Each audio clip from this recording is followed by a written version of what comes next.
All right, good evening. It's 8 o'clock, so we'll go ahead and get started. A lot of what you needed to go over this week was about arrays and lists. And arrays and lists are extremely similar to the strings that we've been working on the past week or so, as far as accessing individual characters in a string, uh, and looping over the characters in a string and that kind of thing. So arrays and lists are very, very similar. In fact, a string is just an array of characters or a list of characters. So let's talk about arrays in specific. So an array is a sequence of what we call elements. And we define an array something like this. We can say I have array A, then we have our open and closing brackets here, right? And inside the brackets, we put what we want the elements, each individual item of that array or list to be. For example, if we wanted, I'm going to use the words array and list interchangeably. They mean the same thing. So let's say I want to have a list of numbers. Let's say I have 12, 15, 9, 4, 22. It's just a list of numbers. So this variable A is this entire list of numbers. It's not any one individual number. It is all of the numbers in a list. So that's how we define a list. Now that's for numbers. We could have another list of strings, something like this. That's an array, or that's a list of strings.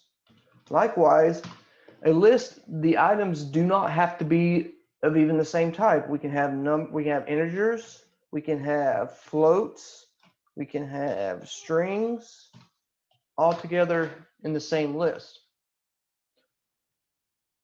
But so what the variable represents, as I said, is this A represents all of these numbers, and the B is all of these elements, and C is all of these elements. It doesn't represent one individual one. So now if we wanted to do something interesting with it, how do we access each individual one? Well, we kind of saw this with our strings. I mean, first let's just print out A. Let's print out A and see what it looks like. If we save it and run it, we'll see it prints out this list. And this list, right, is exactly that right there, is this list, is what A is. However, if we wanted to access an individual number in this list, we use it with what we call an index. We access it with the array variable, which is an A in this case. Then we have these open and closing brackets, and inside here we put what we call an index, especially a number representing which element that we want to access. And they are numbered sequentially, and the counting starts at 0. So for example, this 12 is index 0. 15 is index 1. This is index 2, index 3, and index 4. So if I wanted to access the 9, then what index is that? As I said, that's 0, 1, 2. So if I put 2 inside of here, I have the array, I have brackets, and I have 2. That means the second index. And remember, the counting starts at 0. So 0, 1, 2. This should print out just the 9. Save it and run it. And sure enough, there it is. It prints out just the 9. If we wanted to do the 22, what index is that? Well, that was 2, 3, 4. So we can print out index 4. And it's the 22. And so if we wanted to add some of this array together, let's just say the sum of the first two items in the A array. We have A0 plus A1. And then we could just print out that sum, right? So this accesses the 0th index, which is the 12. This accesses the first index, which is the 15, adds them together, prints it out, we should get 27. Save it and run it. And sure enough, it prints out 27. It's like we expected. Now, where these differ from a string, if you remember from strings last week, I said strings are immutable, meaning once you create a string, you cannot change the value of each individual letter in that string. Lists are different. You can change the value of items in a list. Let's see that in action. So let's get rid of these other ones. They're just in the way. So again, let's print out A. Let's change the value of this 15. Let's say we don't want it to be 15 anymore. We want it to be 25. Okay. So first of all, how do we access this specific element in the A array? Well, it's the A array, and then inside the brackets, I put the index I want to access. This is 0, this is 1. So I'm saying the A array at the first index, and I can just change it to whatever I want. 1, 2, 3, 4, 5, 6. And then let's print out A. So what we should see printed out, we should see A printed out in its original form. We're going to change the value of one single item, one single element in this array, and then we're going to print it out again to see that it changed. Let's save it. Let's run it. As you see right there, it was 15. Now it's 1, 2, 3, 4, 5, 6. So that's how we can modify the value. And as I said, these don't even have to be the same types. I'm just putting integers because integers are easy to work with, but I could have changed this to ASDF. Let's save it and run it. And sure enough, it's not 15 anymore. It is now, the string ASDF. So that's how I make a list. That's how I can change an individual item in the list or even access an individual item. And they were just printing it out to show that it changed. So let's talk about traversing an array. If you remember strings from last week, it's almost, well, actually it is identical to how we traverse strings with a for loop. Remember, and there's kind of two ways to do a for loop. We can do for element. Again, this name here, it can be anything you want it to be. It doesn't have to be element. I use element because it helps remind me that I'm accessing an individual element in the array, in the list. So for element in A, just like we did with strings last week, let's print the element. What this should do, it does a for loop, and each time through the for loop, it grabs one of these elements. The first time in the for loop, it's the first thing. The next time, it's 15. The next time, it's 9, and so on and so forth. So if we run this, it's going to print out all the individual elements of the array, but one at a time. And there it is. Prints them out one at a time. So that's one way we can loop over the array. The other way, just like we did with strings, for I like using I because to me it kind of stands for index in range length of A. And what does this mean? Again, we talked about it with strings, but this gets how many items are in our array A. So actually, if we print right here the length of A, let's take this one away, get it out of the way. So if we print the length of A, what's that going to be? It's going to tell us how many elements are in here. So we got 1, 2, 3, 4, 5. So we have 5 elements in here. So the length of A should be 5. And it is. So then we can use a loop for I in range the length of A. Let's just print I to see what it looks like. So what will this print out? Well, I will start at 0. And what this is telling it to do is count between 0 and 5. But the 5 is exclusive. And what I mean by that is it will count up to 5, but not including 5. So if we print this, our I should print 0, 1, 2, 3, and 4. Let's run it. Oops, what did I do? There, that's better. Let's save it. Let's run it. And there we go. It counts 0, 1, 2, 3, 4. And how does this help us? Well, as you remember, I said the indexes into the array, this is index 0, index 1, index 2, index 3, and index 4. Well, look what we have here. Each time through this loop, this I is equal to 0, 1, 2, 3, and 4. So what I can do, I can print this right here. A at index I, where this I is counting from 0 to 4. So the first time in the loop, I is 0, we're going to print A of 0.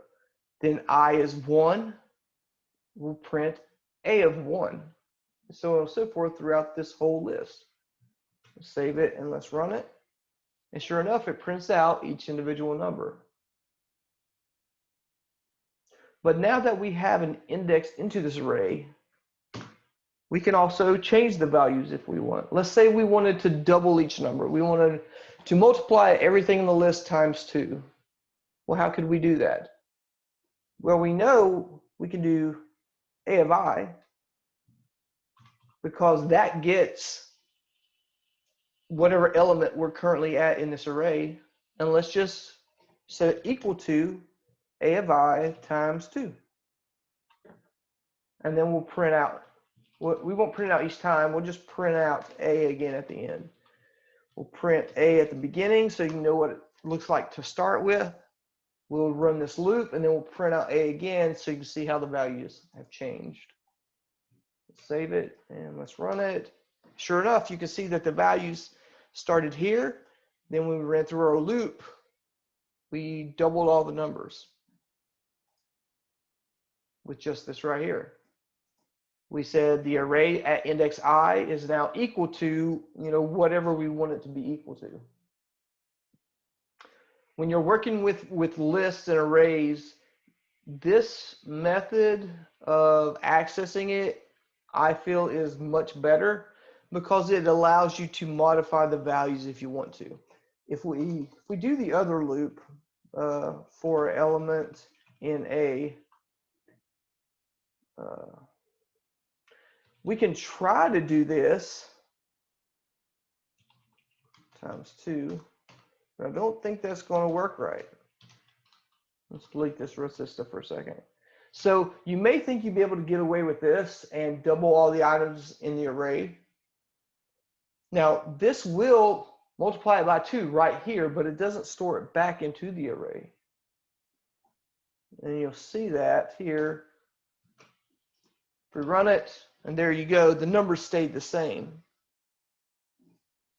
Because what we don't have here is this A of I equals, our mathematical operation. And so we're not storing this math back into the array. But we can't do A of I here because we don't have an I in this for loop. That's why this for loop is much better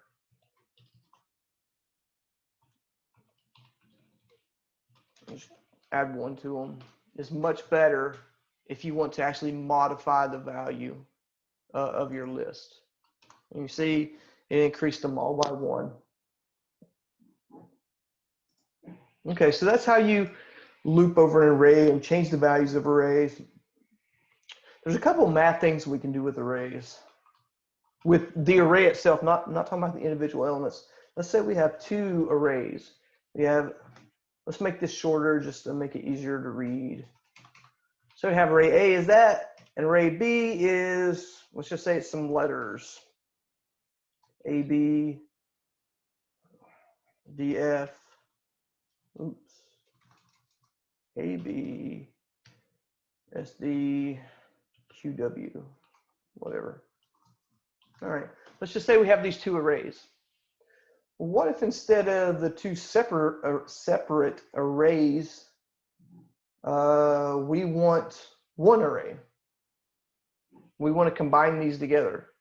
Well, you can do some simple math operations on the array. So we can have array C is equal to A plus B. Now that doesn't add this number to that. It doesn't add this number to that letter or anything like that.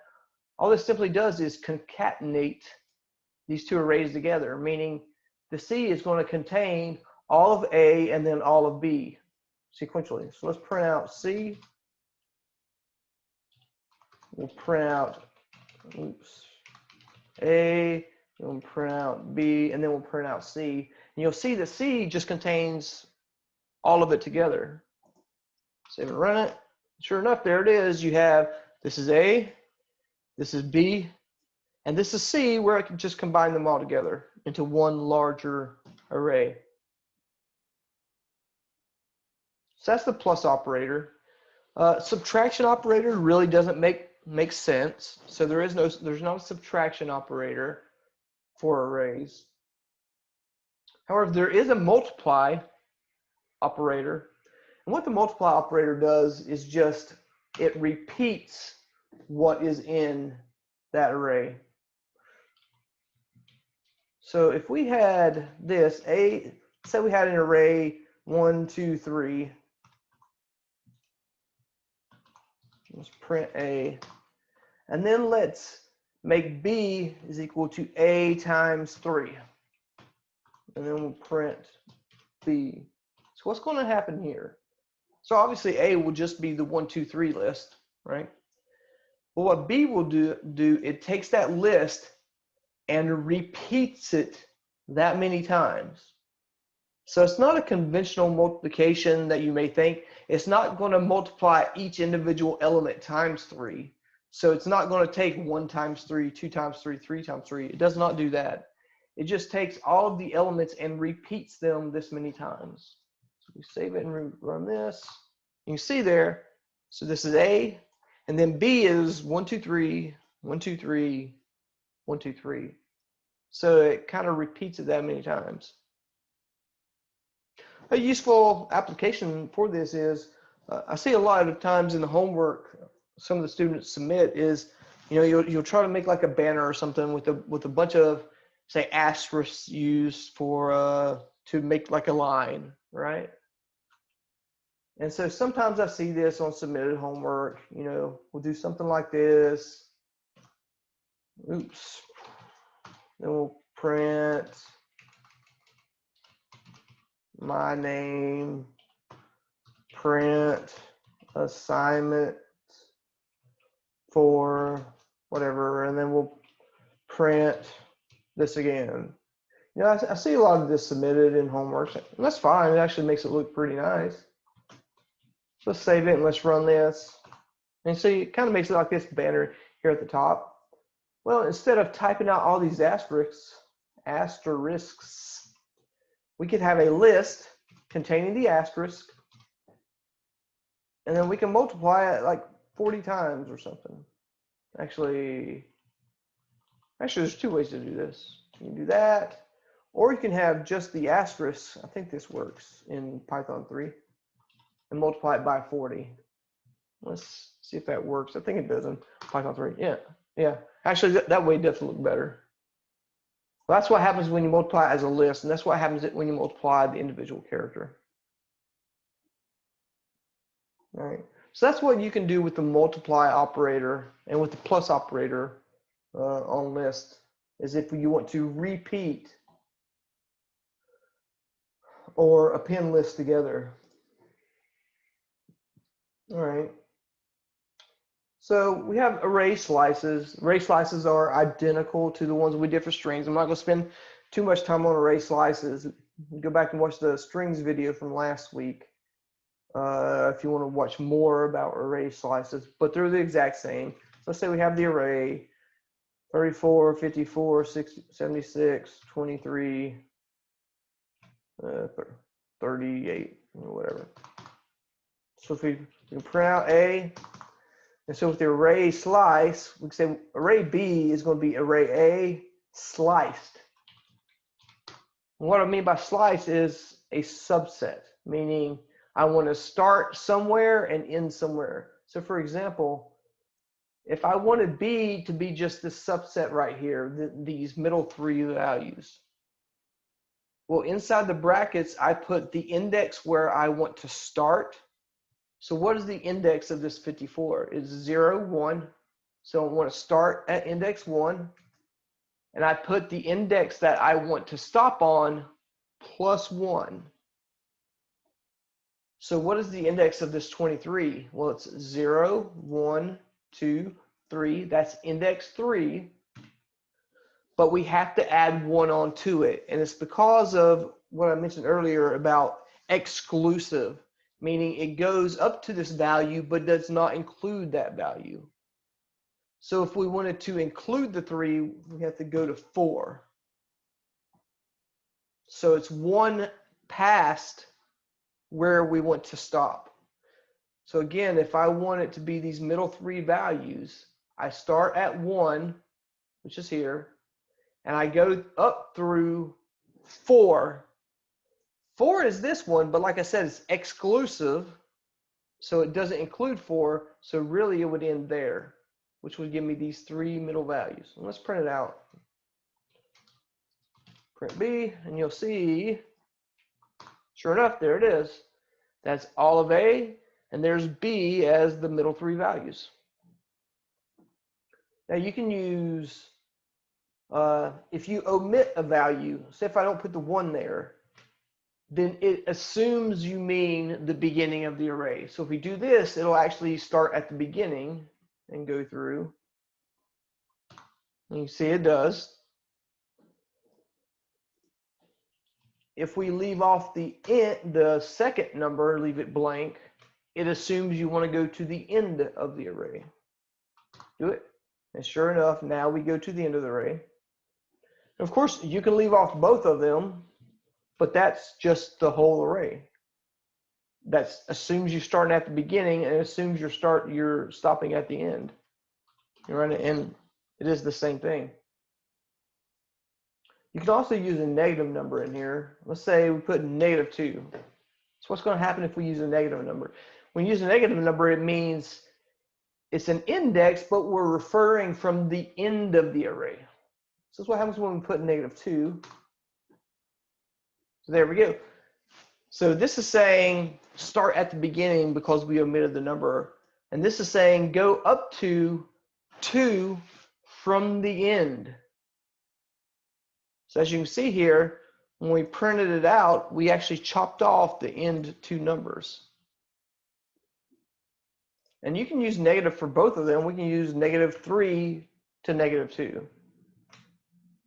Let's run that. And it's just going to be the 76. Why? Because we went -3 to -2, so that's -1, -2, -3. That's -1, -2. And so that's why it's just the 76. I'm using the negative numbers. But you just think of the negative numbers if you want to reference an index, but from the end of the array instead of from the beginning. So that's the quick on the slices. As I said, if you need more on slices, see the strings video from last week. It's the exact same as that. Okay, let's talk about some array methods. So let's say we have this list. Now let's say we want to add onto the list. We want more elements in there. Let's say we want to add another number. We'll have the user input a number. The number is an int input, enter a number. You'll have the user put that on the keyboard. And right now we'll just print A and we'll print num. I'm not going to do anything with it yet. Just see this little code in action. Let's run it, enter a number, 7, and then it prints out what A is and it prints out what you input. So how do we add this number as another element of the array? Can we do this? A equals A plus 7. Can we do that? Nope. Oh, well, it can't be 7. It shouldn't be 7. It should be whatever we typed in, right? The number we typed in. Either way, we can't do that. Enter a number 7, it can't do that. And that's because, if you remember, the plus is to concatenate two lists, right? But num isn't a list, num is just an integer. So we need a way to add num or append num to this list. And sure enough, there's a method called array, your array name dot append, and then what you want to add onto it. So what this will do, we have our array, which are these numbers. We have the user type in a number at the keyboard.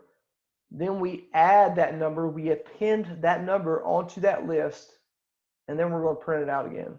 So let's print the A here so we can see it all in action. So this is A right now. We're going to add on 777. And now our array contains all those numbers. And we can do this as many times as we want. We could do for I in range length of 4. So what's that doing? That's going to loop 4 times. Each time it's going to ask me to put in a number, and then each time I'm going to append that to the list. So let's say I start out with nothing in the list. Let's run this and see what happens. It has no length. Oh, sorry. That will make it loop 4 times. There we go. This is A right now, has nothing in it, and then we're going to input 4 numbers. Input a number, input a number, input a number, input a number, and there it is. They're all inside that array now.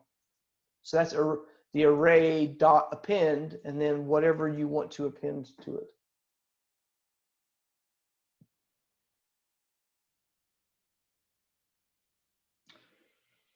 There's another method, it's called extend, but I don't see a big point to that because it's the same thing as adding 2 lists together. So if we had 1, 4, 5 here, we have B is equal to 6, 2, 7, right? We'll print A, we'll print B,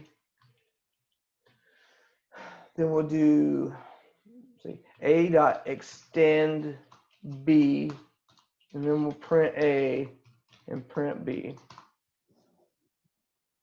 So all this does, this extend, is the same thing as A equals A plus B that we just did a few minutes ago.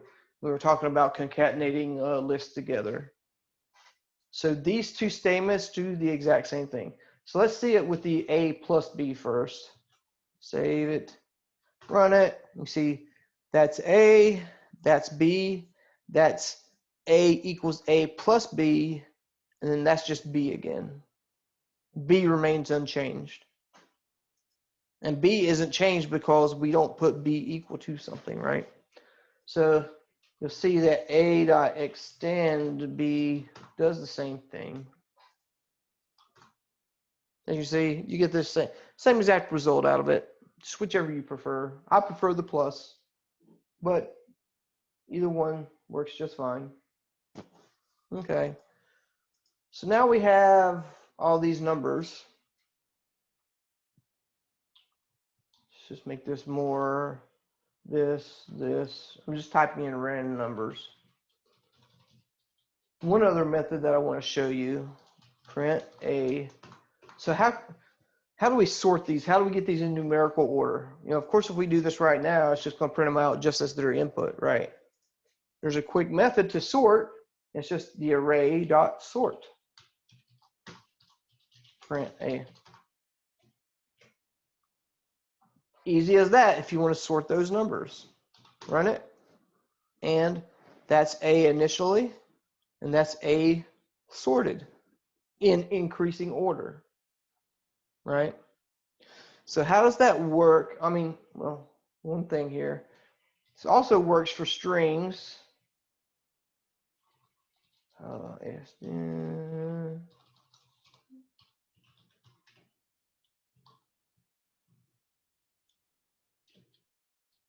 and just do this. Works the same for strings, meaning this is the original strings and this is the strings that are sorted. Keep in mind that this also follows what we talked about in strings last week, where uppercase and lowercase are different. Uppercase comes before lowercase in comparisons. Meaning if I compare an uppercase A and a lowercase a, the uppercase A comes first. All right. I forgot how it acts. I don't remember if this is an error or what, if you have mixed things together. As I said, an array can be different types. They don't all have to be the same type. I forget what happens off the top of my head. If it's an error, yeah, it's an error because whenever it tries to sort these, it doesn't know how to compare this string with a number. You just can't compare a string to a number. So whenever I try to sort this, it just doesn't make sense to sort that. So that's why it gives me this error here. It says less than is not supported between an integer and a string, meaning when it's trying to compare an integer and a string and to do the internal sorting, it doesn't know how to do that. And neither do we.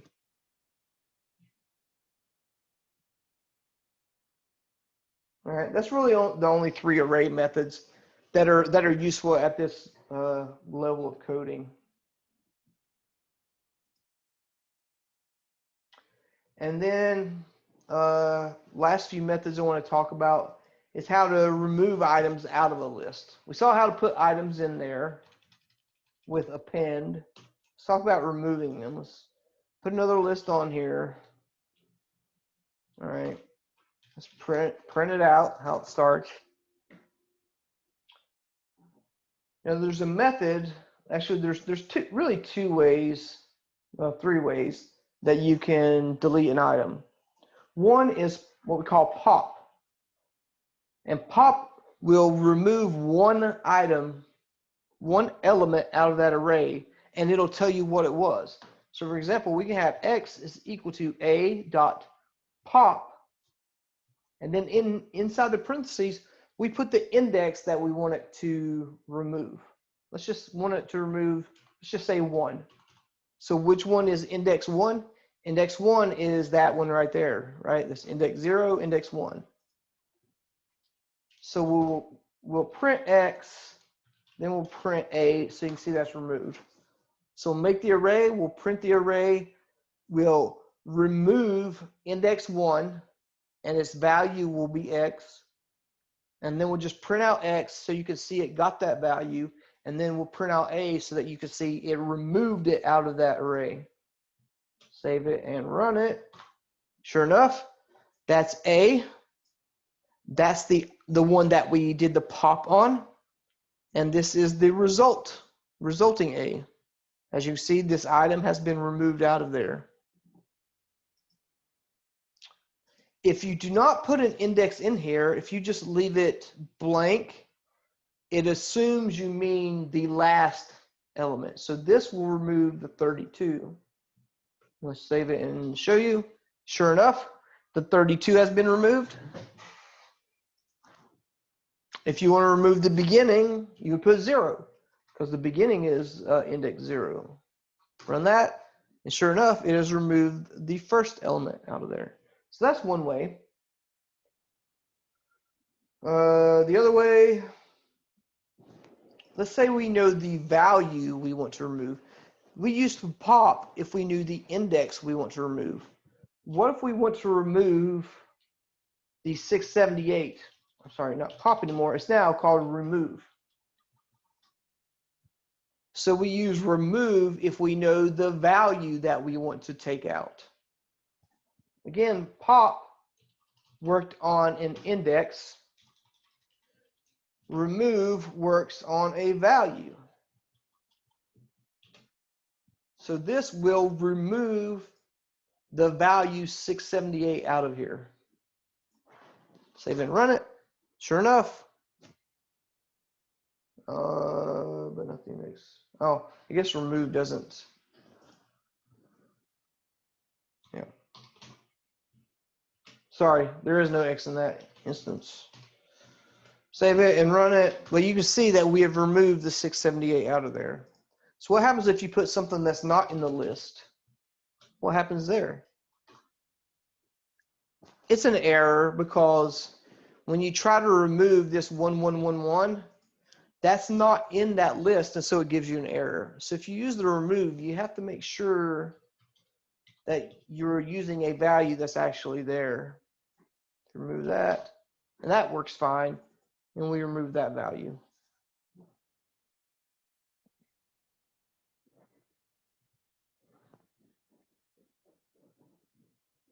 And then the last way to remove items is if you know if there is a range of items, if there is a slice of the items you want to remove, we can use what we call DEL for delete, the array, and then the slice of the array we want to remove.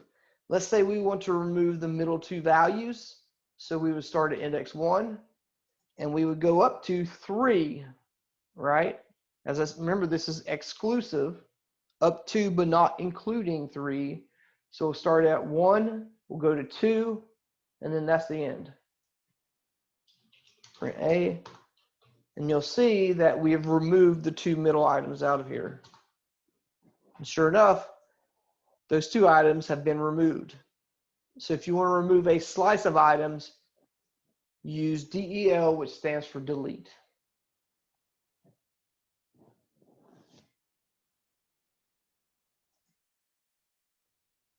Okay, so arrays and functions. There's a few useful built-in functions that you can use on arrays.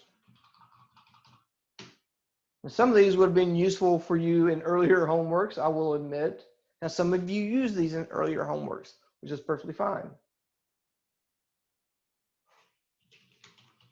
But when we talk about the length of an array, that's how many items are in the array. We have another built-in function called max, which will give me the largest item in the array. Conversely, we have a built-in called min that will give me the smallest value in the array. We have a built-in called sum, which will add all of them together. Keep in mind, some of these don't make sense if they are not the same type. So if I had a letter here or a string there, just like when we try to do sort when the items were different, it couldn't do sort because it doesn't know how to compare, these things together. Some of these won't work. For example, the max and the min won't work. The sum won't work. Why? Because, well, for sum, it doesn't know how to add this string and this number together. For min, it doesn't know how to compare a string and an integer to see which one's smaller. So a lot of these only work if they are the same type, specifically if they're numbers. So let's run each of those, and we should get the length, the max, the min, and the sum. Let's print out so we can judge it. Print out. So there's A. The length is 4, and that's right because there's 4 items, 1, 2, 3, 4. The largest item is this number. The smallest item is that number. And the sum of all of them added together is this number. So we actually have a really fast way to find the average, right? The average will be the sum divided by the length. All right? Save and run it, and that's the average number. So that's actually a lot easier to use these built-in functions instead of, say, looping through and manually summing up everything together.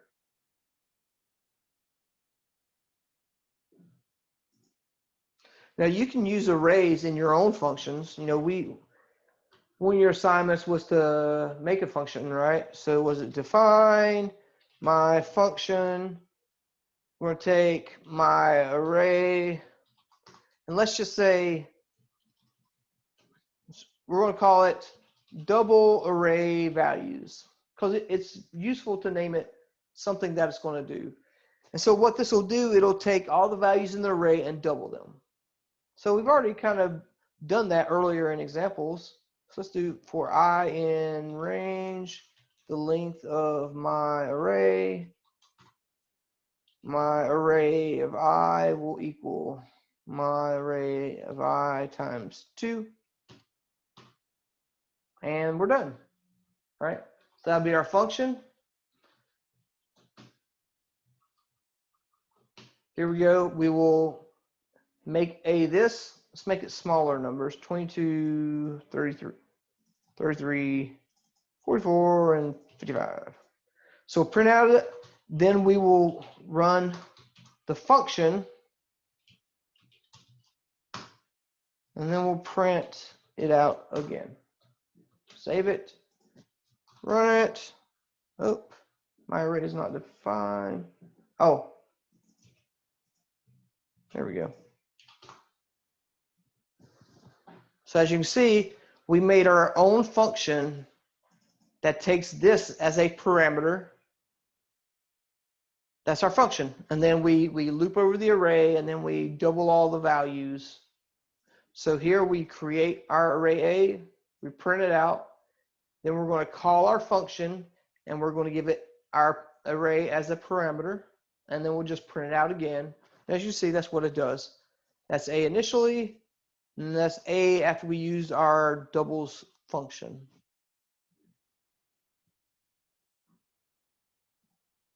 All right, and that gets us up to date on the content for this week 7. Let me look over at the assignment real fast, and I'll see if I can give you some hints on the assignment. Read in the temperatures in Celsius, store them in an array, then you convert it all to Fahrenheit, and then you count up how many days are hot, cold, and warm.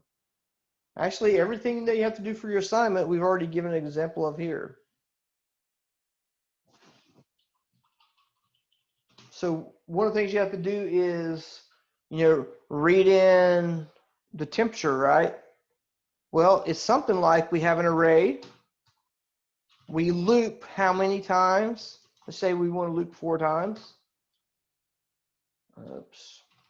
I in range 4. And then we'll have the num will equal whatever the user inputs. Number. Oops. Print num. So this isn't the complete thing, obviously. So we have an array A, and then we want to loop 4 times, and then each loop we're going to ask them to put in a number, and then we're just going to print it out. So number 2, 5, 6, 74, right? So how do we put that into the array? Well, we already did that when we did a dot append the num. And at the end, we'll print out our array A. So let's run that. Here are our numbers, 2, 5, 8, 9, and there they are in the array. So that's kind of what you need to do for that first part of the assignment is when you ask the user to input, some temperatures in Celsius and store it in an array. Very similar to this right here. And I'll leave the rest to you to figure out, but everything that's in that assignment we've already talked about this evening. And I've given an example as well. Okay, so we'll open it up for questions. Before we have the questions, though, week 7 is getting ready to end. Week 8 is starting on Wednesday. There is nothing new for week 8 as far as content. The only thing for week 8 is your final assignment. It counts for a lot of your grade. So I recommend you begin work on the final project early. And if you have questions, reach out to me. Please reach out to me. I will hold one final Zoom session next week to assist with the final project. I urge you to not wait until that late to start it. But that is the only thing coming up next week. And also, So the last day of the course is the Tuesday of next week, which is the 11th. So May 11th is the last day of the course.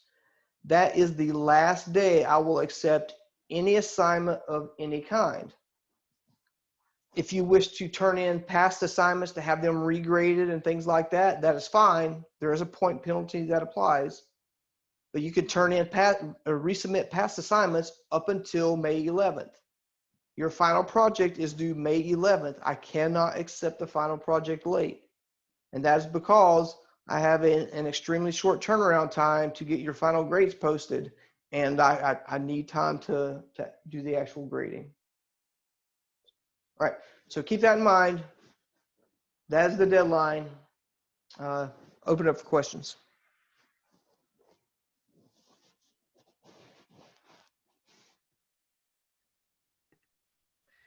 Yeah, May 11th is Tuesday, right? Yes, it is not. It's not the Tuesday 2 days from now, but it is the Tuesday of the following week. Yes. Yeah. Okay.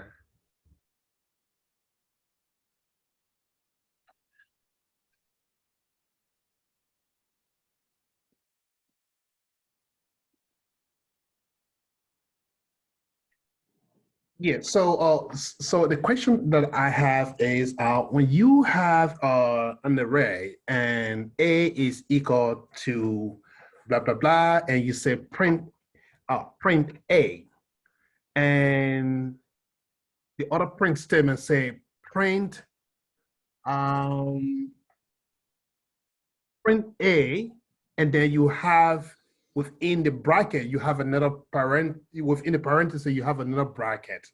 What will be the difference between the two print statements? Okay. So the difference there. So let's make an array, for example. Let's just put some numbers in it. Okay. So when we print A, it prints out the entire list of A. So this print with just A by itself prints out everything. Everything. Okay. So when we have print A, and we have our brackets, we have a number in here. Mm-hmm. This will print out only this specific item in that list. So if we look at what is index 2, index 2 is, well, that's 0, that's 1, that's 2. So, 67, so yeah. this one will only print the 67. If we see it run it, sure enough, this is A, which is everything. And this is A at that index 2, which is just 67. So this just gets a single individual item, whereas this is everything. And what will happen when you leave that bracket empty? It may be an error. Let's see if Error? it's an error. Yeah, it's an error if you leave it blank. Okay, okay. Now you can do the slicing here. Remember, we talked about you have this colon right here, meaning Right. that's where you start and that's where you end. You can leave that blank because it assumes if it's blank, you're talking about the beginning, and this assumes you're talking about the end. So this statement is equal to the first print statement as well. Yes, these two would print out the same exact thing. Good. Yeah. Okay, okay.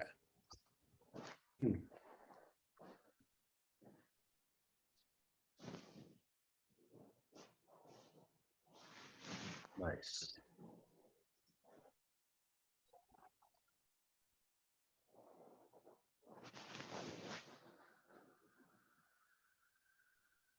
Now, the my perhaps last question, perhaps, what makes the difference between when you print the results in an array versus when you print them and then they kind of like print them one by one? What is what function that that allows the difference? Okay. The reason why I was doing that, I arranged the length of a, length of a print A of I. So what this will do is obviously this does what we've already seen. It prints out everything together. This is Mhm. accessing them one at a time, each individual element, right? So, Okay. so just printing them out like that, I mean, that doesn't do a whole lot of good to just print them out, but it's just showing that this is how we can access each individual item in there. So instead of printing it, maybe we want to add one onto each number. Mhm. So we can do this.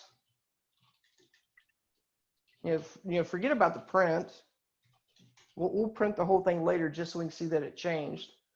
So having the print inside that loop, it didn't do anything really useful, but it was just an example to show that that's how we access each individual item inside of a loop. Okay. So the first time in this loop, I starts at 0. So we're saying A at 0 is equal to A at 0 plus 1. And then the next time in the loop, I is 1. So then it's going to do A at 1 equals A at 1 plus 1, and so on and so forth. So I was really just having the prints there just to show that it's accessing them, each element one at a time instead of all together.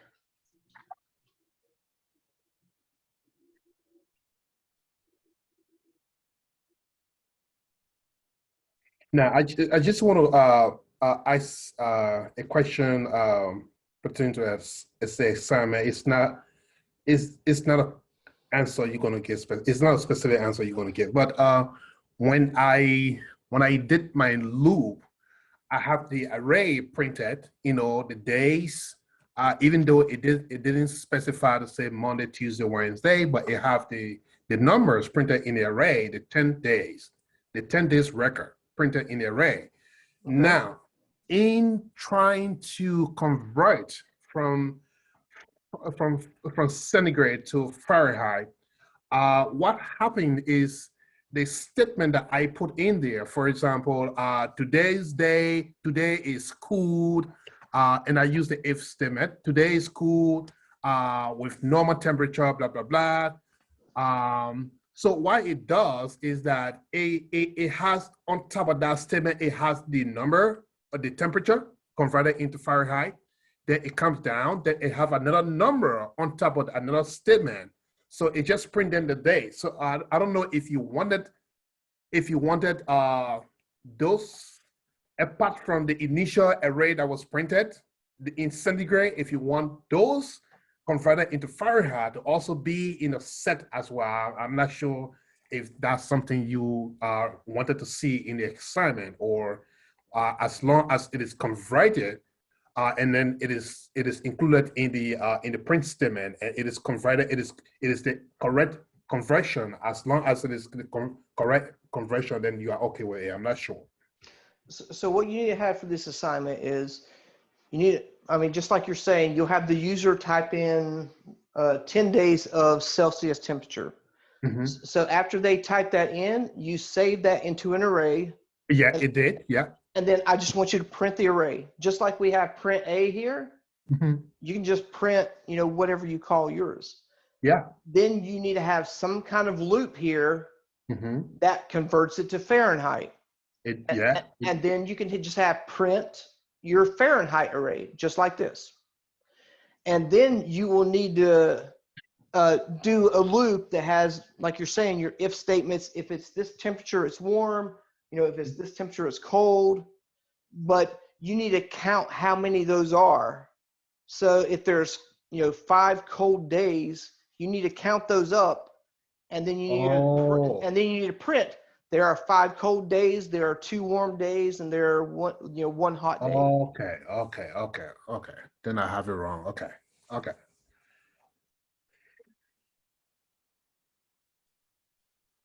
Yeah, I mean, if you need some, more direction and stuff like that, if you email me what you have, I can take a look at it and probably give you a good direction to go towards with it.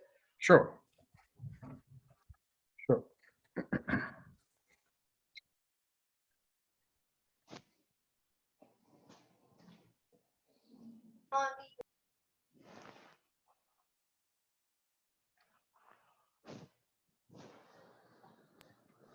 So I just had one question.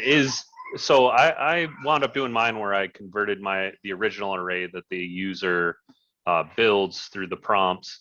I just converted that all into Fahrenheit. Does it matter? Should we have two separate arrays, one for Celsius, one for Fahrenheit, or should it all be one array, or does it not matter either way? I will accept either way. Just keep in mind that uh, you need to display one array as Celsius, and then you need to display an array as Fahrenheit. So what you can't do is, whenever the user types in, 5 degrees Celsius, you can't convert that to Fahrenheit and immediately store it in the array, because then you don't have a Celsius array to print out. Does that make sense?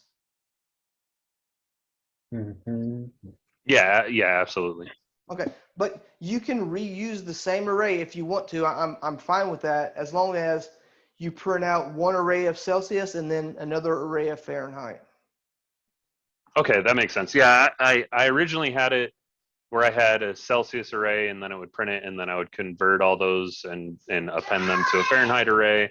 But then when I was reading the assignment, I was like, I think I might have to convert. So I just wasn't sure which way or if either way would work, basically. Yeah, either way is fine.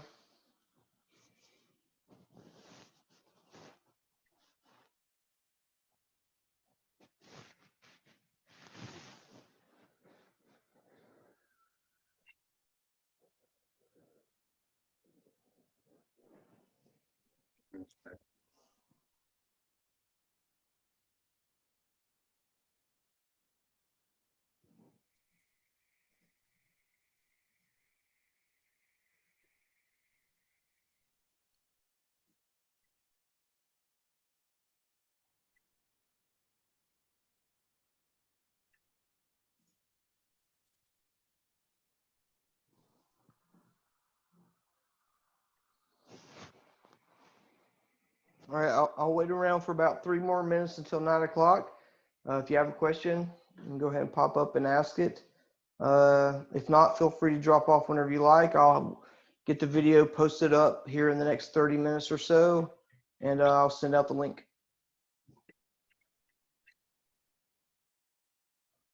Sure.